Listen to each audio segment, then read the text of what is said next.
through the short life of our PhD program, this annual seminar has been a very important stage for the construction of an intellectual community.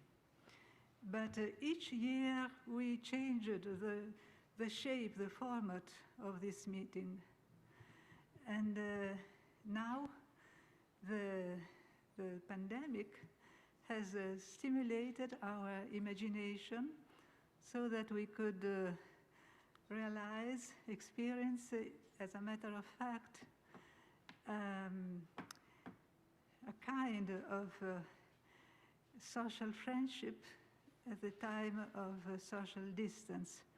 That is the very topic of this seminar. I asked Stefano Bianco to shortly introduce the topic and the program of this week, and the first speaker, Luca Valera, whom we thank very much. Thank you very much, Professor Papasogli. Benedetta Papasogli is the coordinator of the program. My name is Stefano Bianco. I'm an associate professor of moral philosophy and the vice coordinator of the program, PhD program in contemporary humanism. Today's speaker is Professor Luca Valera. Luca Valera is associate professor at the Catholic University of Chile. He is also the director of the Center for Bioethics at the Católica de Chile. He has broadly published in topics concerning bioethics, human ecology, ethics. He has published 3 books and more than 80, I think, papers. Dear Luca, thank you very much for joining us. The floor is yours. Thank you very much, Stefano, and thank you very much for the organization of this meeting. I'm very happy and honored to be here with you today. What I'm trying to do today is, I'm sorry, I'm trying to share my screen. I don't know. Okay, that's good.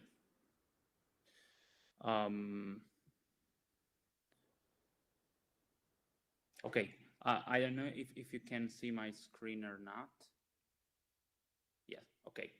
So what I'm trying to talk to you today is the issue of distance and presence in a technological environment, and thinking about the issue of fraternity due to the fact that we are in this pandemic era, which is strongly linked with the issue of technology. I was thinking about many different questions that can help us reframing these new kinds of relationships we are living today. So the first question is, what is distance? What is distance, and in this sense, what is the kind of relationship we are having today in this very distant and far means and environment? What is present at the same time? When we talk about presence, today we are connected through a computer and through the internet, and in a certain way we are present here, but we are present in a very different way as we used to be present in the past. And the first question that one may have a reflection on this issue is that how do we behave in the pandemic and technological era, which is an ethical question. But I don't want to touch this question at the very beginning of my presentation. I just want to give some, like, an answer or an interpretation, a first interpretation to that question at the very end of my presentation. The the most important question for me is what about our relationships in a virtual environment? And then, which is the paradigm of technology we are using nowadays, which is an ontological question. So today, I will try to spell out the issue of technology and living in technology and technological environments in order to give the first interpretation of this question: how do we behave in the technological era? To do so, we have to try to answer to some preliminary question, that is, what is technology? What is a virtual environment? What does it mean to live in a virtual environment with a virtual body? And then try to give a first response. So what is technology? A friend of mine, Ronald Strander, says that technology shapes our every aspect of human experience. It is the primary driver of social and ecological change. It is a source of power, vulnerability, and inequality. It influences our perspectives and mediates our relationships. Given these, it is surprising that we spend so little time studying, analyzing, and evaluating new technologies. So this is the central issue of this sentence, that is, if technology is reshaping our world, why don't we study this issue, this change of paradigm, this shift of paradigm? And what I'm trying to do in the next slides is try to reframing this paradigm of technologies, criticizing the idea, Heidegger's idea on technique. So there is a strong relation between technology and environment, and as far as we know, technology has drastically changed the human environment. Just think of the climate change, for example. But what I want to say here is that the technology has not only drastically changed the human environment, but that technology has become the human environment. We are living nowadays in a technological environment, and the environment we are experiencing nowadays is not only a natural environment with trees and flowers, etc., but a technological environment. That is, we are living, and this is an experience we have since 2 years. I mean, we are living in a technological environment with technological tools.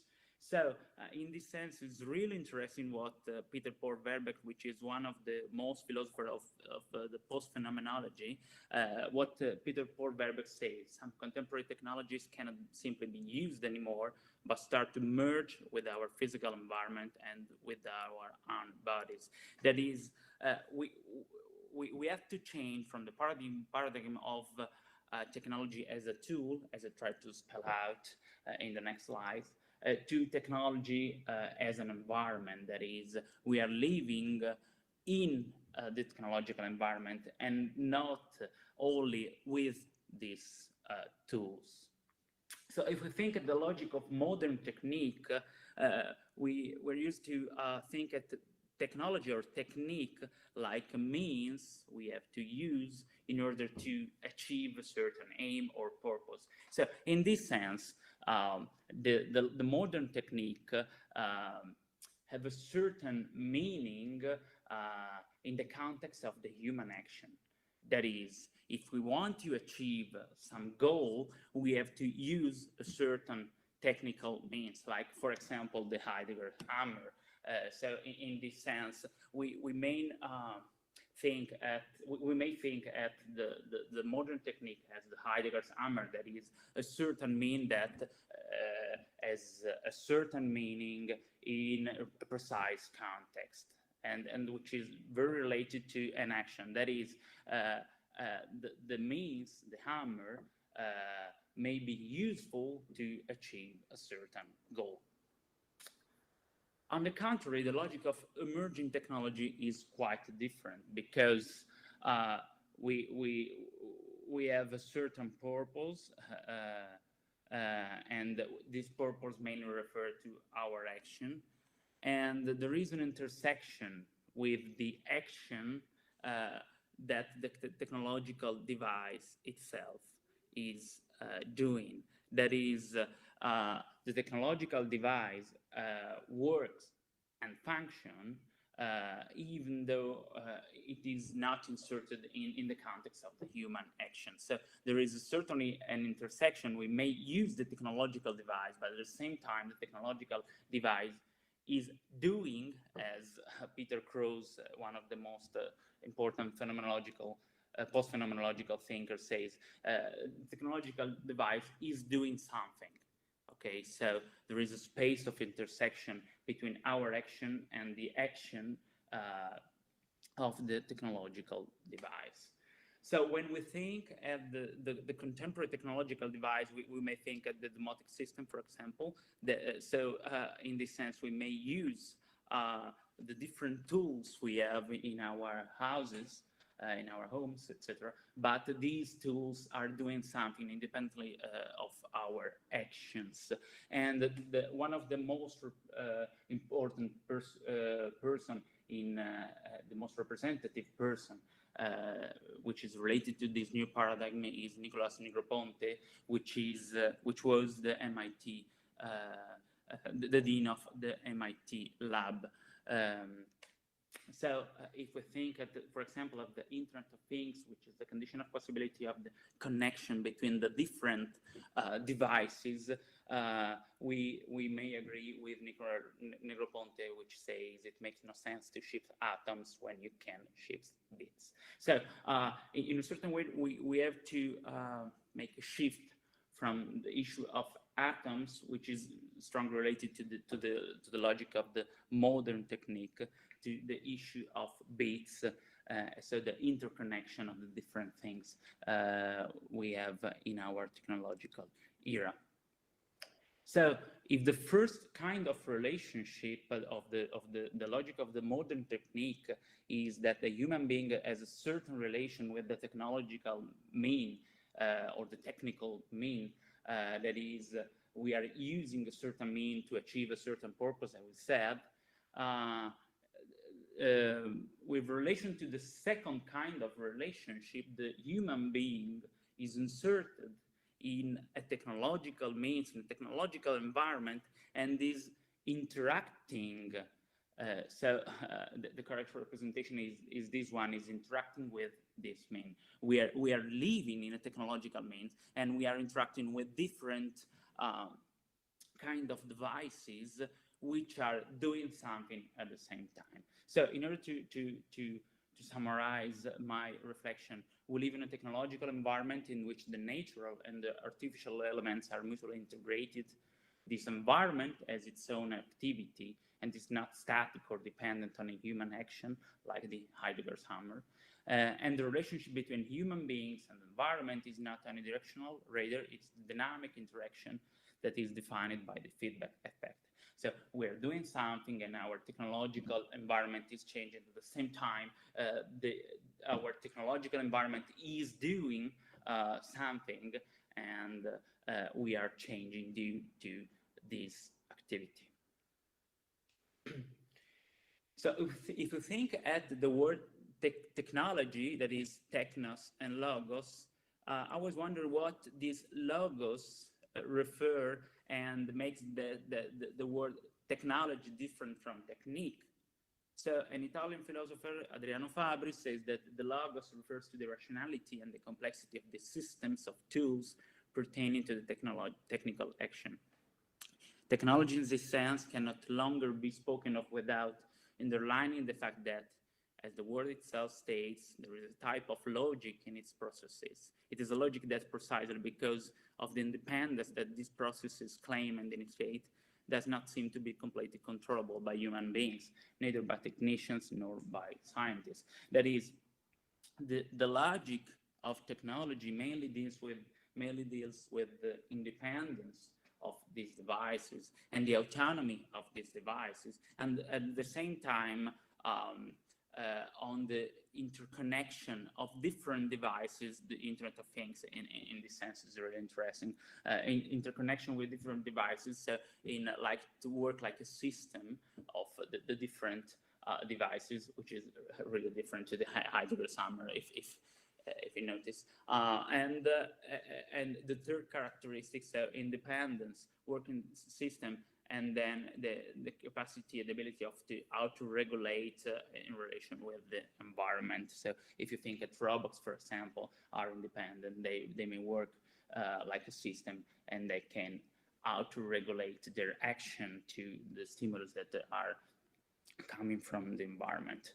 So if you think at the technology like a system, like an environment, like a system which is in a certain way independent from our action, we are trying to change our paradigm, and we're changing our idea of devices, which is really different from Heidegger's hammer.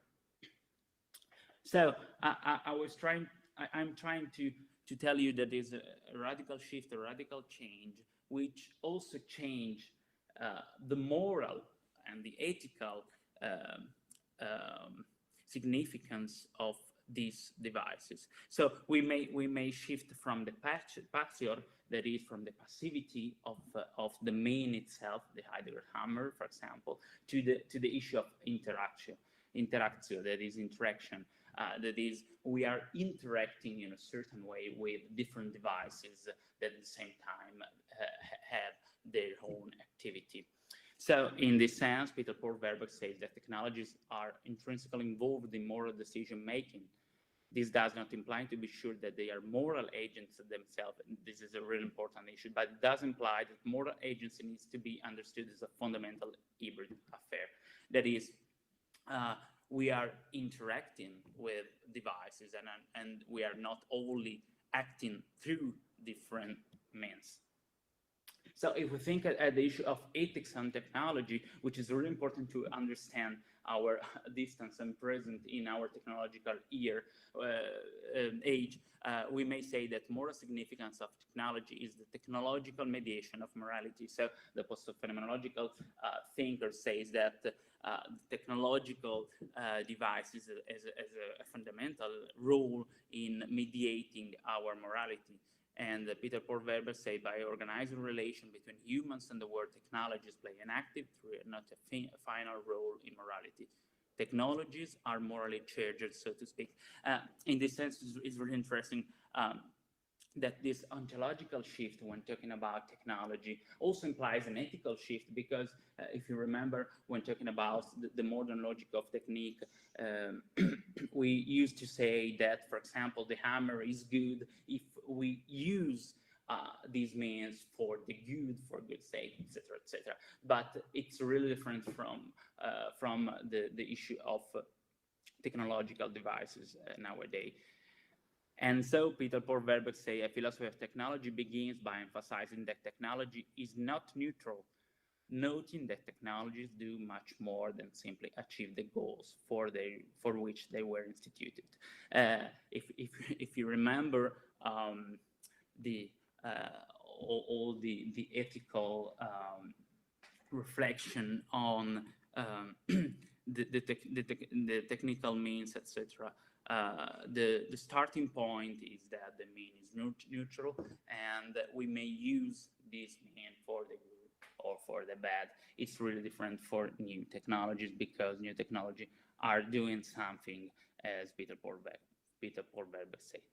So the second step in my presentation is refers to the virtual environment. So one stated that technology is an environment and is not only a tools. What is the virtual environment we are living in, or we are dwelling in today? So the first question is that what is virtual? And we are now in a meeting, in a virtual meeting, and we may wonder if this meeting is real or it isn't real, if this virtual meeting is something opposed to real meeting, or is something different to real meeting, but in a certain way it is real. That is the first conclusion, which is not a very deep philosophical conclusion, is that virtual is not opposed to real, that is to physical things. I'm using here narrow concept of virtual, real, and physical. But what I want to say here is that if we oppose virtual to real, we don't understand basically what is virtual, because we are now in a virtual meeting, and we are experiencing something which is in a certain way real. Okay. So David Chalmers, in this sense, is really, really important, because he worked on that issues of virtual reality and tried to spell out and disentangle the issue of virtuality. So when talking about virtuality, trying to answer to the previous question, David Chalmers says, in a more recent and now more common meaning, virtual X means something like a computer-based version of X. Consider a virtual library, which is a computer-based version of a library. That reading is neutral on whether virtual X's are X's, and the answer may vary case by case. That is, what is virtual? Virtual is not something opposed to reality, but and virtual reality is not an oxymoron in a certain way. But virtual may refer to the constitution of the reality itself. So when talking about virtual environments, we may say that the virtual environments, or virtual world, we may use independently the two words, could be defined as a sphere or a space of coexistence generated by a computer, retaking David Chalmers' definition of virtual. Therefore, something non-unreal or real, not the way physical things are real, in which we may interact with different things and subjects. We are trying to understand here our being and living in virtual environments. So a virtual environment is like a sphere of coexistence. We are now in a virtual environment, but just think at, for example, a virtual environment, we can live with avatars and with some devices like in the photo, where we may interact with different things and subjects, which are virtual objects. So what is a virtual object? Virtual objects are the objects that are contained in a virtual worlds, and that we seem to perceive and interact with when using virtual reality. Paradigmatic virtual objects include avatars, and we have an example here of virtual avatars. We may state and we may judge if it's better virtual reality or physical reality, virtual buildings, virtual weapons, and virtual tracers. So the virtual environment is mainly composed of the interaction of different virtual objects. That is, the virtual environment is like the sum of different virtual objects interactions. So when thinking about virtual objects, which are the most important things in virtual environments, we have different kinds of relationships. Two main relationships, that is the relationship that virtual objects institute with each other within a given virtual environment, that is different virtual objects, is, for example, like a virtual bridge, a virtual home, or virtual avatar, etc., institute a certain relationship that is constitutive of the virtual environment. But at the same time, the relationship that the virtual object institute with subjects that are behind the virtual reality, what we might call physical reality. For example, just thinking an avatar, for example, we have a certain relation with our avatar. At the same time, our avatar has a certain relationship with the different virtual objects that lives in a virtual environment. So there is a twofold relationship, which is the reference of the twofold existence of virtual objects. They exist in the virtual environment as virtual objects, but they also exist in the physical world as parts of a computer, retaking David Chalmers' point. in this sense, we should speak of two kinds of existence of virtual objects. That is, there is like a very strange ontology of these objects. When thinking at virtual objects and virtual environments, the main issue is that of, as I tried to say, referring to technology of interaction, interactio. That is the constitution, the condition of possibility of the virtual objects and the virtual environments is the interaction. So when thinking at virtual objects and virtual environments, we have not to think like a painting, like the painting we are seeing here, but is mainly like this kind of relationship. That is, the different virtual objects are moving in a virtual environment, and they have some kind of relationship. They institute some kind of relationship one with each other. So the virtual environments is something which is a certain life and which is really different from a painting. So in this sense,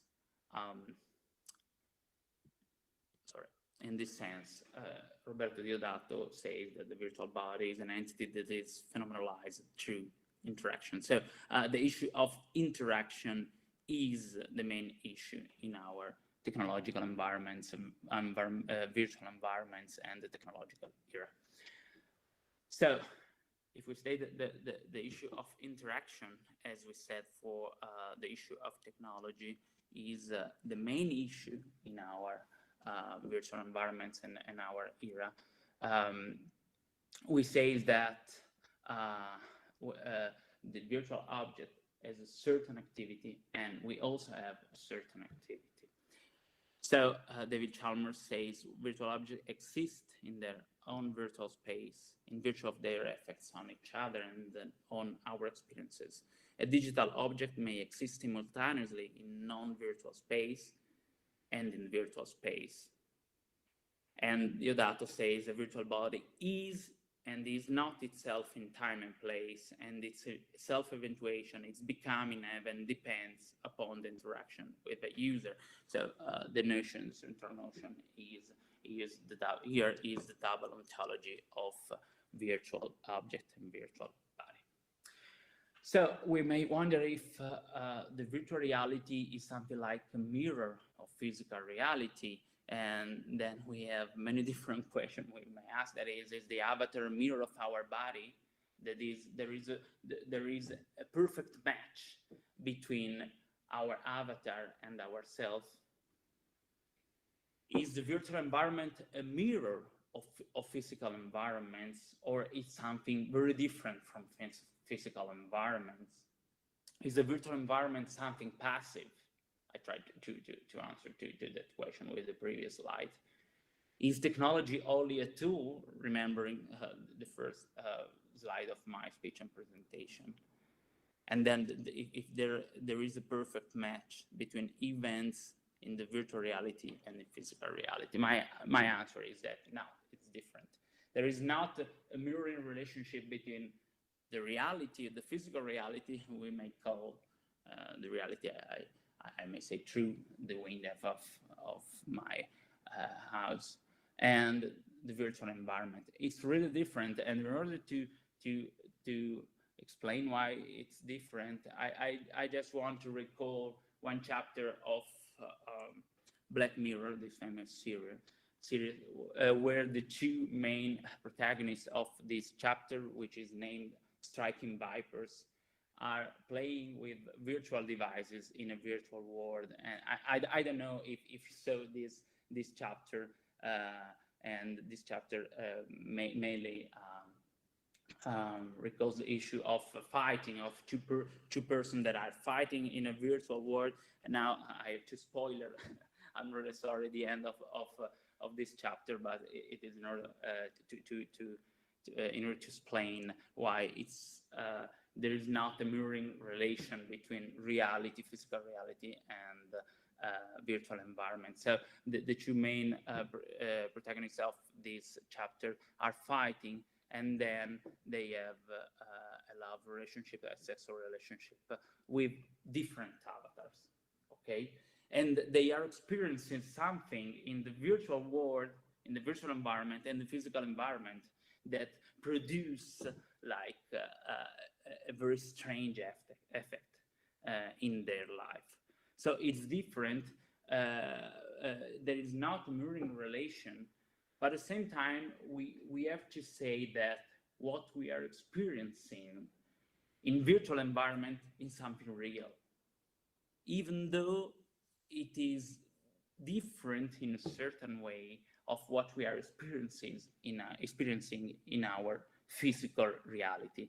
But when we are interacting in virtual worlds with virtual bodies, with avatars, we are doing an experience of something which is real and which has a certain effects in our real life. Okay. So, trying to concluding my presentation, I just want to offer some interpretation to these two last points. That is, what does it mean to live in a virtual environment with a virtual body? So, what I try to explain, to spell out in this first part of the presentation is that we have to change, we have to shift, to make a shift of our paradigm, of our ontological paradigm when talking about technological or virtual environment. And then a summary is something like that. The fundamental feature of the virtual body is the action or interaction.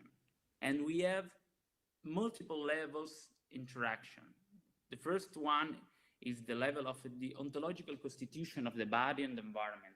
So the virtual body is interaction, as we said. No?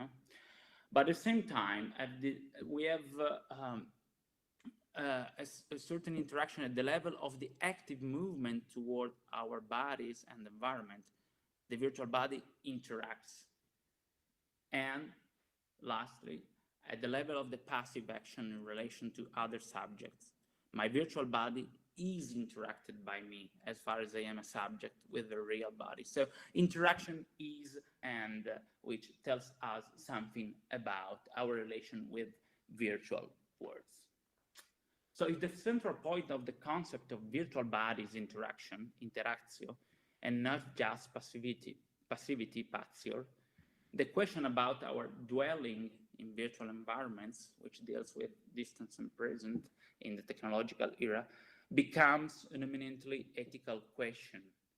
Okay, so if it's not only the passivity of the means, but we are interacting with our body and with other bodies through our body and through our avatar of other bodies. So there is an ethical question here. And this ethical question is mainly related of this question, that is, what kind of actions are we doing in virtual environments? And Peter Paul Verbeck said we are doing like hybrid actions because virtual environments and virtual objects are really different from Heidegger's hammer, as I'm trying to explain in the first part of my speech. So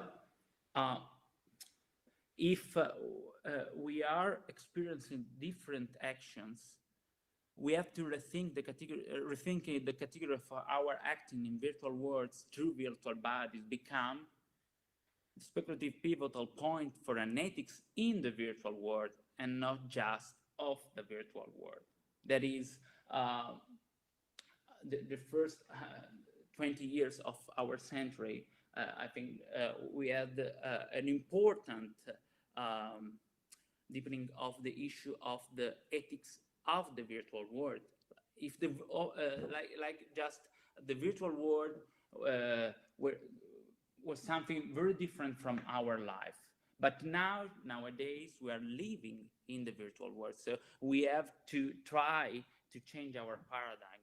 and talks about the ethics of in the virtual world and not just of the virtual world. So if we are in the fourth revolution, as Luciano Floridi says, talking about the infosphere, we have to make like a transition when talking about internet ethics. That is, not just think at internet as a tool, like the object of the modern technique, but as internet as an environment.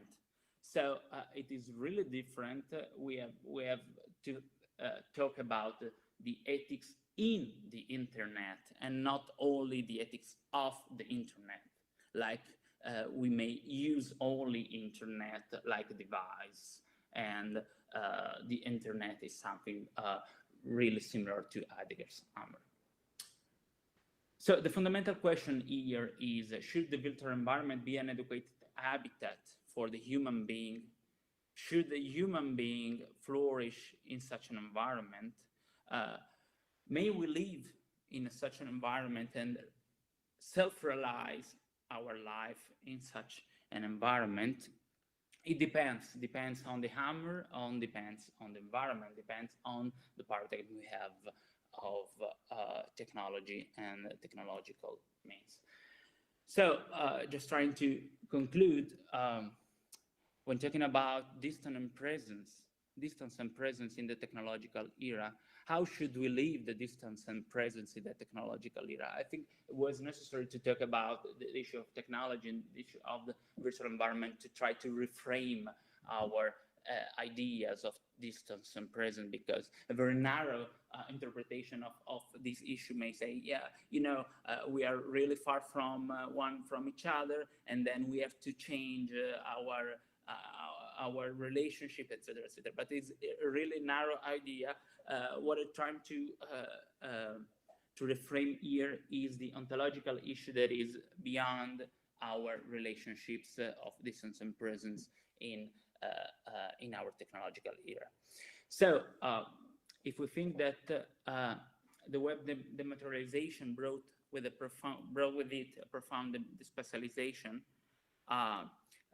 we have to change our idea of space and time. We have a new way of perceiving our relationships with spaces, and these aspects change our idea of distance and presence. So we have to reframe, and this is my answer to the ethical question, new ontologies in order to rethink at the issue of dwelling in our technological era. So we have to shift from presence, to be present in a certain space, to the issue of action, that is to interaction with different virtual objects and different bodies, etc. And we have to think at the distance to change the issue from the distance to the immediateness, that is to be always here and now. So we have a huge ontological shift here when thinking about distance and presence in the technological era. So thank you very much for your attention. Thank you very much, Luca, for this terrific presentation about technology seen not only as a tool to use, but also as an environment to dwell in, from both, I would say, an ontological and an ethical perspective. We have now time for discussion. Everybody is welcome to